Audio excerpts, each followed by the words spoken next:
नमस्कार दोस्तों, स्वागत है आपका स्टडी फॉर पीसीएस में। क्लास 6 की एनसीईआरटी के अंतर्गत आज हम इतिहास का जो चैप्टर 7 है उसको डिस्कस करेंगे। और जो हमारा आज का चैप्टर है वो है अशोक, एक अनोखा सम्राट जिसने युद्ध को त्याग त्याग किया जिसने युद्ध का त्याग किया।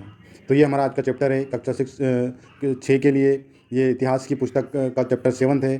तो आज हम इसको डिस्कस करेंगे। अध्याय 7, अशोक, एक अनोखा सम्राट जिसने युद्ध का त्याग किया। रोशन के रुपए। जन्मदिन पर रोशन के दादाजी से कड़क नोट मिले। उसने उन्हें अपने हाथ में दबा रखा था। उसे एक नया सीडी खरीदने का बहुत मन था, लेकिन साथ ही वह बिल्कुल नए कड़क नोटों को देखना और छूकर महसूस करना चाहती थी। तभी उसने पाया कि सभी नोटों में दाहिनी तरफ गांधी जी का मुस्कुराता हुआ चेहरा बना हुआ है और बाईं तरफ छोटे छोटे शेर चित्रित थे। उसने सोचा, आखिर यह शेर क्यों बने हुए हैं? एक बहुत बड़ा राज्य, एक साम्राज्य। हम जिन शेरों के चित्र रुपयों पैसों पर देखते हैं उनका एक लंबा इतिहास है। उन्हें पत्थरों पर काट कर बनाया गया है और फिर उन्हें सारनाथ में एक विशाल स्तंभ पर स्थापित किया गया है। इस विषय में तुमने अध्याय 6 में पढ़ा। आप देख सकते हैं इस प्रकार से जो शेरों के चिन्ह पहले बनाए जाते थे, ये हमारा अशोक स्तंभ है जिसमें तीनों तरफ शेर के का चित्र है और एक तरफ घोड़ा, एक तरफ सांड का चित्र यहाँ पे बना हुआ है। तो इतिहास के महानतम राजाओं में से एक अशोक के निर्देश पर इसके जैसे कई स्तंभों और पत्थरों पर अभिलेख उत्कीर्ण किए गए हैं। इसके पहले कि हम जानें कि इन अभिलेखों में क्या लिखा है, या समझने की कोशिश करें कि उनके राज्य को साम्राज्य क्यों कहा जाता है। अशोक जिस साम्राज्य पर शासन करते थे उसकी स्थापना उसके दादा चंद्रगुप्त मौर्य ने लगभग 2300 साल पहले की थी। चाणक्य कुटिल नाम के एक बुद्धिमान व्यक्ति ने चंद्रगुप्त की सहायता की थी। चाणक्य के कई विचार हमें अर्थशास्त्र नाम की किताब में भी मिलते हैं। अब बात करते हैं, अगर आपसे पूछ ले 3 नंबर में क्वेश्चन कि वंश क्या है, तो जब एक ही परिवार के कई सदस्य एक के बाद एक राजा बनते हैं तो उन्हें एक ही वंश का कहा जाता है। मौर्य वंश के 3 महत्वपूर्ण राजा चंद्रगुप्त मौर्य, उसका बेटा बिंदुसार का पुत्र अशोक। ये 3 चीज़ें आप याद रखें। साम्राज्य में बहुत से नगर थे। मानचित्र में उन्हें काले बिंदुओं में दिखाया गया है। इनमें साम्राज्य की राजधानी पाटलिपुत्र, उज्जैन, तक्षशिला जैसे नगर प्रमुख थे। तक्षशिला उत्तर पश्चिम और मध्य एशिया के लिए आने जाने का मार्ग था। दूसरी तरफ उज्जैन उत्तरी भारत से दक्षिण भारत जाने वाले रास्ते में पड़ता था। शायद नगरों में व्यापारी, सरकारी अधिकारी और शिल्पकार रहा करते थे। तो आपको याद रखना, इस वंश में जो प्रमुख नगर हैं वो कौन कौन से हैं। सबसे पहले इसकी जो साम्राज्य था, इसकी राजधानी पाटलिपुत्र थी। उज्जैन और तक्षशिला इसकी राजधानियों में प्रमुख थे। तक्षशिला उत्तर पश्चिम और मध्य एशिया के लिए आने जाने का मार्ग था। ये भी याद रखना। तक्षशिला जो उत्तर पश्चिम एरिया है, फॉर एग्जांपल ये हमारा मैप है इंडिया का, तो उत्तर पश्चिम एरिया कहाँ होगा? ये उत्तर पश्चिम एरिया है। यहाँ पे तक्षशिला थी जो कि उत्तर पश्चिम में आने जाने का मार्ग थी। दूसरी तरफ उज्जैन जो है यहाँ पे पड़ता है। उज्जैन ये हमारे मध्य प्रदेश में, ये जो एरिया था उज्जैन, ये उत्तरी भारत से दक्षिण भारत में जाने का रास्ता था। रास्ते में पड़ता था। शायद नगरों में व्यापारी, सरकारी और अधिकारी, शिल्पकार रहते थे। जिन जगहों पर अशोक के शिलालेख मिले उन्हें लाल बिंदु से दिखा गया है। ये सारे इनके इलाके साम्राज्य के भीतर थे। उन देशों के नाम बताओ जहां अशोक के अभिलेख मिले हैं। भारत में कौन कौन से राज्य मौर्य साम्राज्य के से बाहर थे? तो आप देख सकते हैं इतनी जगह से अशोक के अभिलेख मिले हैं लाल बिंदु से, जिसको दर्शाया गया है। और 3 प्रमुख नगर तक्षशिला, पाटलिपुत्र और उज्जैन। और ये जो जैसे कि अशोक के अभिलेखों की बात करें तो कंधार अभिलेख, लंबक अभिलेख, शाहबाजगढ़ी अभिलेख, कालची अभिलेख, टोपरा अभिलेख, मेरठ अभिलेख, बहापुर अभिलेख जो दिल्ली में है, गुज्जर अभिलेख, आप देख सकते हैं रूपनाथ अभिलेख, कौशाम्बी अभिलेख, कलिंग अभिलेख। अगर आपसे पूछ ले कि कलिंग अभिलेख कहाँ है तो आपको पता होना चाहिए ये अभिलेख कहाँ है, कौन से राज्य में पड़ेगा। मास्की अगर पूछ ले आपसे, सोपारा पूछ ले, सन्नति पूछ ले, ब्रह्मगिरी पूछ ले, तो आपको पता होना चाहिए इन राज्यों की, इन अभिलेखों की स्थिति, कौन सा अभिलेख किस राज्य में आता है। साम्राज्य के बहुत बड़े क्षेत्रों में किसानों और पशुपालकों के गांव बसे हुए थे। मध्य भारत जैसे इलाकों में ज़्यादातर हिस्सा जंगलों से भरा हुआ था। वहाँ पर लोग फल फूल का संग्रहण और जानवरों का शिकार करके जीविका चलाते थे। साम्राज्य के अलग अलग इलाकों में लोग भिन्न भिन्न भाषाएं बोलते थे। वे लोग शायद अलग अलग प्रकार का भोजन करते थे और यहाँ तक कि अलग अलग किस्म की पोशाक भी पहनते थे। राज्य साम्राज्य से कैसे भिन्न है? अब हम बात करें राज्य क्या होता है और साम्राज्य क्या होता है। क्योंकि साम्राज्य राज्यों से बड़े होते हैं और उनकी रक्षा के लिए बड़ी सेनाओं की जरूरत होती है। इसलिए सम्राटों को राजाओं की तुलना में ज़्यादा संसाधनों की जरूरत होती है। इसी कारण उन्हें बड़ी संख्या में कर इकट्ठा करने वाले अधिकारियों की जरूरत होती है। साम्राज्य का प्रशासन, क्योंकि मौर्य साम्राज्य बहुत बड़ा था, इसलिए अलग अलग हिस्सों पर अलग अलग ढंग से शासन किया जाता था। पाटलिपुत्र उसके आसपास के इलाकों पर सम्राट का सीधा नियंत्रण था। इसका मतलब यह हुआ कि इलाके के गांवों और शहरों के किसानों, पशुपालकों, शिल्पकारों, व्यापारियों से कर इकट्ठा करने के लिए राजा अधिकारियों की नियुक्ति करता था। जो राजा के आदेशों का उल्लंघन करते थे अधिकारी उनको सजा भी देते थे। इनमें से कई अधिकारियों को वेतन भी दिया जाता था। संदेशवाहक एक जगह से दूसरी जगह घूमते रहते थे और राजा के जासूस अधिकारियों के कार्यकलाप पर नज़र रखते थे।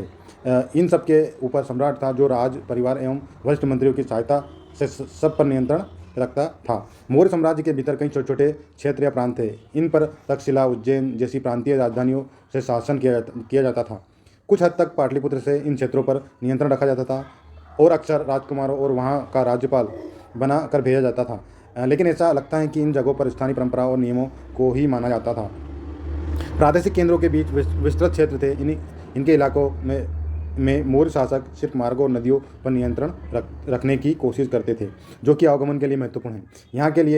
यहाँ से उन्हें जो भी संसाधन कर और भेंट के रूप में मिलते थे, उसे इकट्ठा किया जाता था। उदाहरण के लिए अर्थशास्त्र में लिखा है कि उत्तर पश्चिम कंबल के लिए और दक्षिण भारत सोने की और कीमती पत्थरों के लिए प्रसिद्ध था। संभव है कि इन संसाधन नजराने के रूप में इकट्ठे किए जाते थे। नजराना क्या होता है अभी जानेंगे हम। जहाँ कर नियमित ढंग से इकट्ठे किए जाते थे, वहीं नजराना अनियमित रूप से जब भी संभव हो इकट्ठा किया जाता था। ऐसे नजराने विविध पदार्थों के रूप में ऐसे लोगों के लिए जाते थे जो स्वेच्छा से इसे देते थे। और अंत में जंगल वाले इलाके आते थे। वहाँ रहने वाले लोग काफ़ी हद तक स्वतंत्र थे। उनसे यह उम्मीद की जाती थी कि वे मौर्य पदाधिकारियों को हाथी, लकड़ी, मधु और मोम जैसी चीज़ें ला कर दें। राजधानी में सम्राट मेगास्थनीज चंद्रगुप्त के दरबार में पश्चिम एशिया यूनानी राजा सेल्यूकस निकेटर का राजदूत था। यहाँ पे क्वेश्चन ये बनेगा कि मेगास्थनीज कौन था, तो चंद्रगुप्त के दरबार में पश्चिम एशिया के राजा यूनानी राजा सेल्यूकस निकेटर का राजदूत था। मेगास्थनीज ने जो कुछ देखा उसका विवरण दिया है। सम्राट का जनता के सामने आने के अवसरों पर शोभा यात्रा के रूप में जश्न मनाया जाता था। उन्हें एक सोने की पालकी में ले जाया जाता था। उनके अंगरक्षक सोने और चांदी से अलंकृत हाथियों पर सवार रहते थे। कुछ अंगरक्षक पेड़ों को लेकर चलते थे। इन पेड़ों पर प्रशिक्षित तोतों का एक झुंड रहता था, जो सम्राट के सिर के चारों तरफ चक्कर लगाता रहता था। राजा सामान्यतः हथियारबंद महिलाओं से घिरे होते थे। वे हमेशा इस बात से डरे रहते थे कि कहीं कोई उनकी हत्या करने की कोशिश ना करे। उनके खाना खाने से पहले खास नौकर उस खाने को चखते थे। वे लगातार 2 रात एक ही कमरे में नहीं सोते थे। ये सब चीज़ें जो है ये मेगास्थनीज जो है उसने बताई है, उसका विवरण उसने किया है। और पाटलिपुत्र जो कि आधुनिक पटना है, इसके बारे में जानते हैं। यह एक विशाल और खूबसूरत नगर है। यह विशाल प्राचीर से घिरा है, जिसमें 570 बुर्ज और 64 द्वार हैं। 2 और 3 मंजिल वाले घर लकड़ी और कच्ची ईंटों से बने हैं। राजा का महल भी काठ से बना है, जिसे पत्थर की नक्काशी से अलंकृत किया गया है। यहाँ चारों तरफ उद्यानों और चिड़ियों के लिए बने बसेरों से घिरा है। राजा द्वारा खाना खाने से पहले खास नौकर उसे क्यों चखते थे, ये आपको बताना है। पाटलिपुत्र मोहनजोदड़ो किस तरह भिन्न था, ये आपको बताना है। अशोक एक अनोखा सम्राट। अशोक मौर्य वंश में सबसे प्रसिद्ध शासक थे। वह ऐसे पहले शासक थे जिन्होंने अभिलेखों द्वारा जनता तक अपने संदेश पहुंचाने की कोशिश की। अशोक के ज़्यादातर अभिलेख प्राकृत भाषा और ब्राह्मी लिपि में हैं। अब आपको यहाँ पे ये याद रखना है कि अशोक एक ऐसा प्रसिद्ध शासक था जिसने अपना संदेश अभिलेखों के माध्यम से जनता तक पहुँचाया। और यहाँ पे सबसे महत्वपूर्ण क्वेश्चन बनेगा कि अशोक के जो अभिलेख है वो कौन सी भाषा में है, तो आपको याद रखना है प्राकृत भाषा और ब्राह्मी लिपि में जो उसके अभिलेख है वो लिखे गए हैं और इन्हीं भाषाओं में उसके अभिलेख मिलते हैं। बात करते हैं कलिंग युद्ध का वर्णन करता हुआ अशोक का अभिलेख। अब आपसे पूछा जा सकता है कलिंग युद्ध का वर्णन अशोक के कौन से अभिलेख में किया गया है, तो ये आपको याद रखना है। आपने एक अभिलेख में अशोक ने यह बात कही है, राजा बनने के 8-10 साल बाद मैंने कलिंग विजय की। लगभग 1.5 लाख लोग बंदी बना लिए गए, 1 लाख से ज़्यादा लोग मारे गए। आपसे पूछे कलिंग युद्ध के बारे में आप वर्णन करें तो आप सीधे सीधे ये लिख सकते हैं। इससे मुझे अपार दुख हुआ। क्यों? जब किसी स्वतंत्र देश को जीता जाता है तो लाखों लोग मारे जाते हैं और बहुत सारे बंदी बनाए जाते हैं। इसमें ब्राह्मण और श्रमण भी मारे जाते हैं। जो लोग अपने सगे संबंधी और मित्रों को बहुत प्यार करते हैं तथा दासों और मृतकों के प्रति दयावान होते हैं, वे भी युद्ध में या तो मारे जाते हैं या अपने प्रियजनों को खो देते हैं।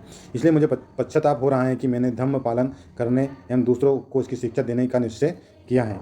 मैं मानता हूँ कि धर्म के माध्यम से लोगों का दिल जीतना बलपूर्वक विजय पाने से ज़्यादा अच्छा है। मैं यह अभिलेख भविष्य के लिए एक संदेश के रूप में इसलिए उत्कीर्ण कर रहा हूँ कि मेरे बाद मेरे बेटे और पोते भी युद्ध ना करें। इसके बदले उन्हें यह सोचना चाहिए कि धर्म को कैसे बढ़ाया जाए। कलिंग की लड़ाई से युद्ध को लेकर अशोक के विचारों में कैसे परिवर्तन हुआ, यह अब आपको बताना है। धम्म संस्कृत शब्द धर्म का प्राकृत रूप है। अशोक का कलिंग अभिलेख। कलिंग तटवर्ती उड़ीसा का प्राचीन नाम है। अब आपको पता होना चाहिए कि कलिंग किसका नाम है, तो तटवर्ती जो कि समुद्र के किनारे लगा हुआ है उड़ीसा, उसका नाम है, प्राचीन नाम है। मानचित्र 5 में आपने देखा अशोक के कलिंग को जीतने के लिए एक युद्ध की तरह लड़ा, लेकिन युद्ध जनित हिंसा और खून खराबा देखकर उन्हें युद्ध के वितृष्णा हो गई। उन्होंने निर्णय लिया कि वे भविष्य में कभी युद्ध नहीं करेंगे। अशोक का धर्म क्या था, आपसे पूछा जा सकता है अशोक का धर्म क्या था। तो अशोक के धर्म में किसी देवता की पूजा अथवा किसी कर्मकांड की आवश्यकता नहीं थी। उन्हें लगता था कि जैसे पिता अपने बच्चों को अच्छे व्यवहार की शिक्षा देते हैं, वैसे ही उनका कर्तव्य अपने बच्चों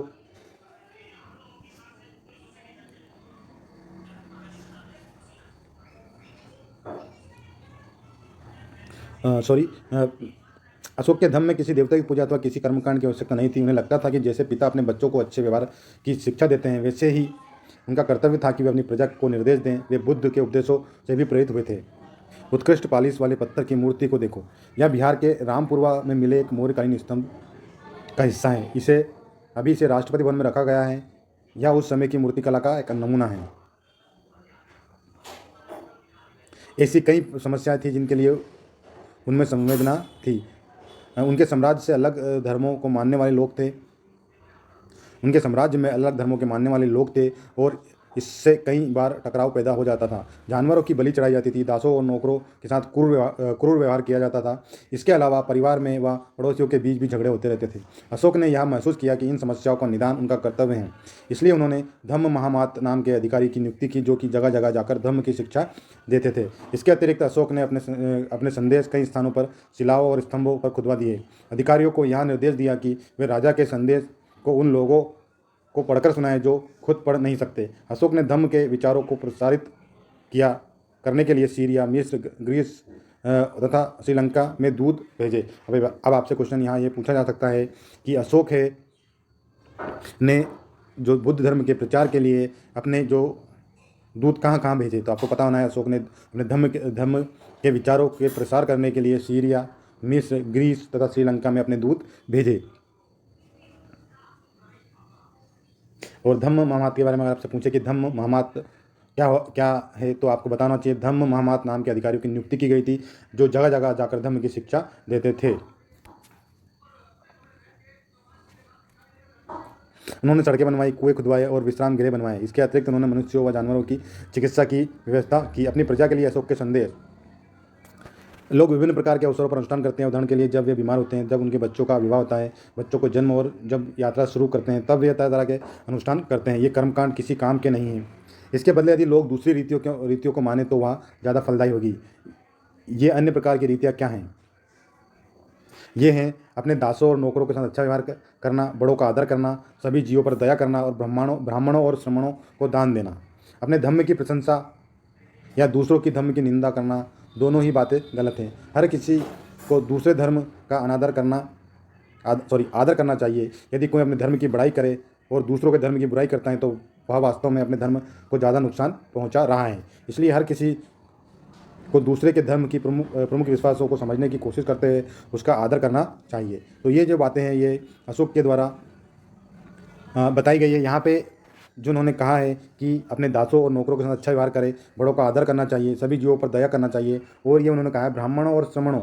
ब्राह्मण, आपको पता है उस समय ब्राह्मणों का वर्चस्व था और कौटिल्य जो थे वो खुद एक ब्राह्मण थे। तो उन्होंने उनके प्रभाव में आकर उन्होंने ये जो बात कही थी। और श्रमणों, जो श्रमिक लोग हैं, जो मजदूर लोग हैं, उनको दान देने की बात भी उन्होंने कही थी। तो ये आपको याद रखना है। अपने धर्म की प्रशंसा या दूसरों के धर्म की निंदा करना, दोनों बातें गलत हैं।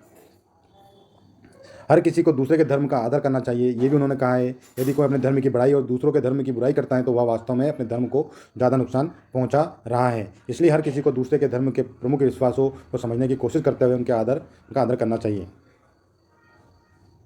यहाँ पे भारत के प्रथम प्रधानमंत्री पंडित जवाहरलाल नेहरू ने लिखा है, उनके धर्मादेश आज भी हमसे एक ऐसी भाषा में बात करते हैं जिन्हें हम समझ सकते हैं और जिनसे हम बहुत कुछ सीख सकते हैं। अशोक ने धर्म के विचारों को दूर दूर तक फैलाने के लिए उन बातों को बताया जो आपके अनुसार आज भी प्रासंगिक हैं। अशोक के संदेश के उन हिस्सों को बताओ जो आज भी प्रासंगिक हैं। ब्राह्मी लिपि की अगर हम बात करें तो आधुनिक भारत की ज़्यादातर लिपियाँ पिछले सैकड़ों वर्षों में ब्राह्मी लिपि से उत्पन्न हुई है। यहाँ आप अक्षर आ अक्षर को अलग भाषाओं में लिपियों में देख सकते हैं। आप देख सकते हैं आरंभिक जो ब्राह्मी लिपि थी, जो इस प्रकार से आ को लिखा जाता है। देवनागरी में इसको ऐसे लिखा गया, बांग्ला में इसको ऐसे लिखा जाता है, मलयालम में इसको ऐसे लिखा गया और तमिल में इसको ऐसे लिखा जाता है। अन्यंत्र अन्यत्र मौर्य साम्राज्य से के उभरने से थोड़ा पहले, लगभग 2400 वर्ष पहले, चीन के सम्राटों में चीन की दीवार का निर्माण शुरू किया। इसे बनाने का उद्देश्य उत्तरी सीमा की पशुपालक लोगों की रक्षा करना। अगले 2000 वर्षों तक इस दीवार का निर्माण कार्य चलता रहा, क्योंकि साम्राज्य की सीमाएं बदलती रही। यह दीवार लगभग 6400 किलोमीटर लंबी है तथा पत्थर ईंट से बनी है। इसकी ऊपरी तथा सड़क जैसी चौड़ी है। इस दीवार को बनाने के लिए हजारों लोगों को काम करना पड़ा। हर 100-200 मीटर की दूरी पर इस पर निगरानी के लिए बुर्ज बने हुए हैं। ये आप देख सकते हैं चीन की दीवार इस प्रकार बनाई गई। पड़ोसी देशों के प्रति अशोक का रवैया चीनी सम्राटों के रवैये से कैसे भिन्न था। कल्पना करो तुम कलिंग में रहती हो और तुम्हारे माँ बाप युद्ध में काफ़ी दुख उठाने कल्पना करो तुम कलिंग में रहती हो और तुम्हारे माँ बाप को युद्ध में काफ़ी दुख उठाने पड़े। अभी अभी अशोक के दूत धम्म के नए विचारों को लेकर आए हैं। आप अपने माता पिता और संदेश वाहकों के बीच बातचीत का वर्णन करो। उपयोगी शब्द साम्राज्य, राजधानी, अधिकारी, संदेश वाहक, प्रांत और धम्म। कुछ महत्वपूर्ण तिथियाँ। मौर्य सम्राट की अगर तिथि आपसे पूछे तो आपको पता होना चाहिए, लगभग 2300 साल पहले की बात है। आप इन क्वेश्चनों को सॉल्व करने की कोशिश करें, यहीं से आपके एग्जाम में क्वेश्चन बन सकते हैं। अब आप देख सकते हैं ये रेशम मार्ग सहित महत्वपूर्ण व्यापारिक मार्ग। ये इस प्रकार उस समय रेशम का व्यापार होता था। तो ये मैप को आप इस मैप का आप अवलोकन करें। ये कैस्पियन सागर, काला सागर, ये इस प्रकार से जो है ये मैप में दिखाए गए हैं।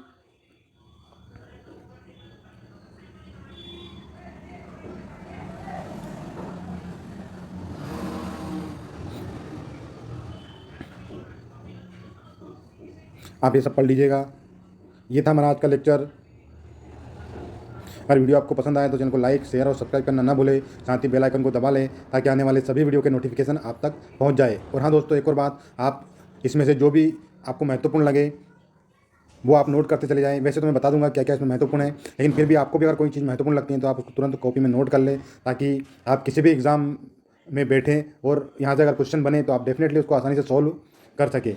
आपको एनसीईआरटी पढ़ना ही पड़ेगी, तभी आप किसी भी एग्ज़ाम को क्रैक कर सकते हैं। इसलिए यहाँ से छोटी छोटी बातें जो हैं आप उनको नोट डाउन करते चलें और इसको अच्छे से पढ़ें, मैप का अच्छे से अवलोकन करें। और यहाँ पे मैंने बताया था आपको कि ये अशोक के अभिलेख कहाँ कहाँ हैं, इसको अच्छे से नोट कर लें। ये मैप बना लें अपनी कॉपी में, ताकि आप एक बार मैप को उठा के देखें तो तुरंत आप बता सकें। आपसे पूछा जा सकता है कि मास्की अभिलेख अशोक का कहाँ है, तो आप तुरंत, अगर आप ये मैप आपके दिमाग में रहेगा तो आप तुरंत यहाँ से बता देंगे। टोपरा अभिलेख कहाँ है तो आप बता सकते हैं। कलिंग अभिलेख कहाँ है तो आप बता सकते हैं। कंधार अभिलेख कहाँ है तो ये भी आप बता सकते हैं। तो आज के लिए इतना ही। धन्यवाद।